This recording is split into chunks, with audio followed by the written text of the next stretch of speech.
Have you ever wondered why so many businesses just fail within their first few years? They launch with these incredible products, massive budgets, and super smart teams, yet they totally miss the mark. You pour your heart into an idea, you know exactly what you want to build, but somehow it just doesn't connect. Well, what if I told you the hidden secret to lasting success literally has nothing to do with what you are selling? People don't buy what you do, they buy why you do it. Here's how to use that to your advantage. Welcome to This Explainer. Today we're unpacking Simon Sinek's framework to help you find your true purpose before you even think about launching your next big idea. So take a look at this quote. People don't buy what you do, they buy why you do it. If you're sitting there stressed out trying to figure out how to stand out in a totally crowded market, this single sentence is the absolute key to whether your business survives or goes under. It's a complete mindset shift, and we are going to break down exactly how it works. Here's our roadmap for today. 1. The golden circle. 2. The Apple example. 3. Biology of decision-making. 4. Small business, big why. 5. Finding your purpose. And 6. Never lose your why. Let's dive right in. All right, Section 1, the golden circle inside out. The very first concept we absolutely need to nail down is that truly inspiring leaders think and act completely opposite to the rest of the world. Now, what's really wild about the golden circle is how simple it looks, but how incredibly profound it actually is. Look, every single company on the planet knows what they do, right? They know the products they sell, they know the services they offer. Some companies know how they do it. They have a unique selling proposition or some special process. But very, very few actually know why they do what they do. And hey, by why, I definitely don't mean making money. That's just a result. I mean your core belief. Why does your organization even exist? Why do you get out of bed every morning? Section 2. The Apple example. Let's move to a real-world scenario to see how this builds. We're going to look at Apple because they are the ultimate proof of concept for this inside-out method. If Apple communicated like everyone else, moving from the outside in, their pitch would sound like that logical statement on the left. We make great computers. They're beautifully designed, simple to use. Want to buy one? I mean, it's logical, right? But it falls totally flat. It doesn't inspire anyone. Now look at the right side. Apple actually starts with their why. Everything we do, we believe in challenging the status quo. We believe in thinking differently. The way we challenge the status quo is by making our products beautifully designed and user-friendly. We just happen to make great computers. Boom. It's a massive difference. They build this cult-like following because they're pitching a belief, not just a machine. So, the absolutely crucial point here is that Apple's products aren't just gadgets. The computers, the phones, the watches, they all serve as physical, tangible proof of that shared rebellion against the status quo. Think about it. You don't line up outside a store at midnight for a piece of metal and glass. No way. You line up because buying that product says something about exactly who you are. Moving on to Section 3, Biology of Decision-Making. Here is where it gets absolutely fascinating. This isn't just some clever marketing trick. This is actually hardwired into human biology. Let me explain this like we're 5. Imagine your brain has 2 main parts. The outer part is like a cold calculating computer. It understands facts, figures, and features. That's your what brain. But the inner part of your brain, called the limbic brain, doesn't understand language or numbers at all. Instead, it is completely in charge of your feelings. It controls your gut instincts. It decides who you trust. It's that part of you that just feels like a decision is right, even if you literally can't explain why. And this brilliantly illustrates that biological reality. The golden circle maps perfectly onto our brain.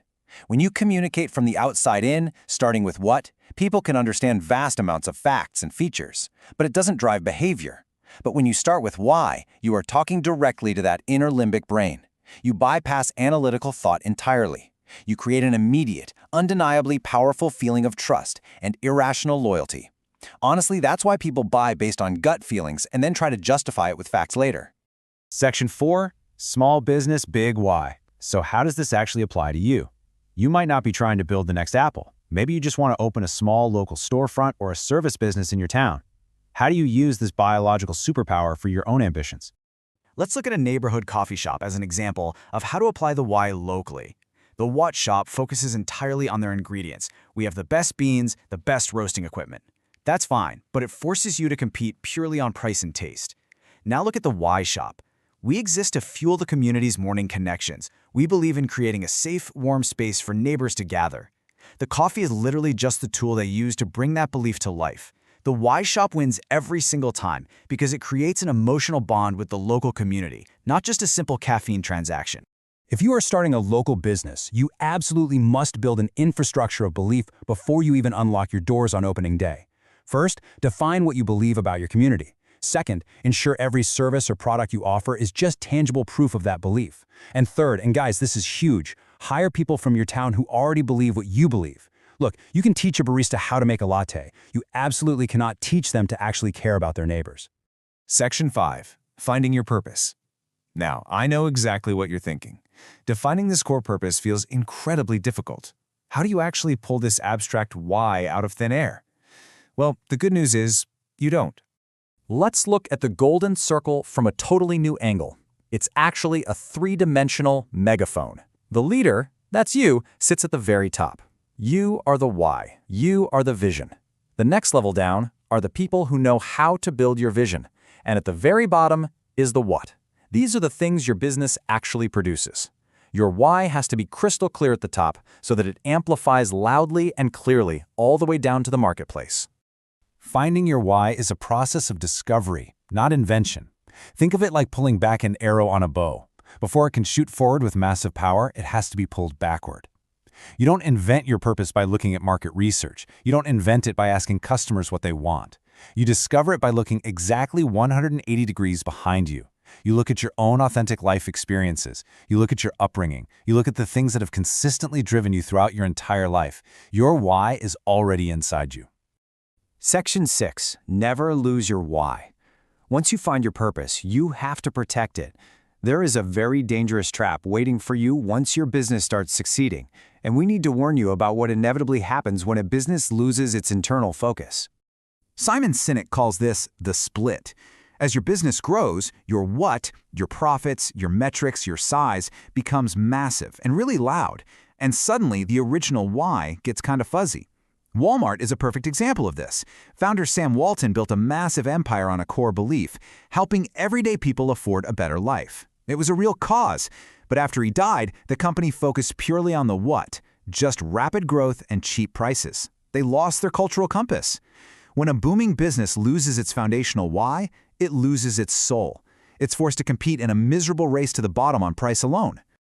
This quote perfectly sums up what you should take away from this explainer today.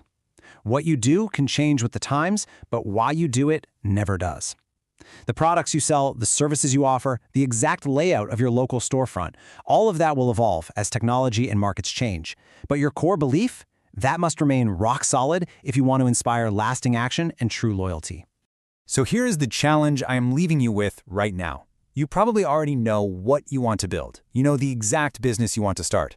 But why does it matter? Why should anyone care? Take the time to figure out that answer before you take your very next entrepreneurial step. Start with why and just watch how it changes absolutely everything you do. Thanks for hanging out with me on this explainer, and I'll catch you next time.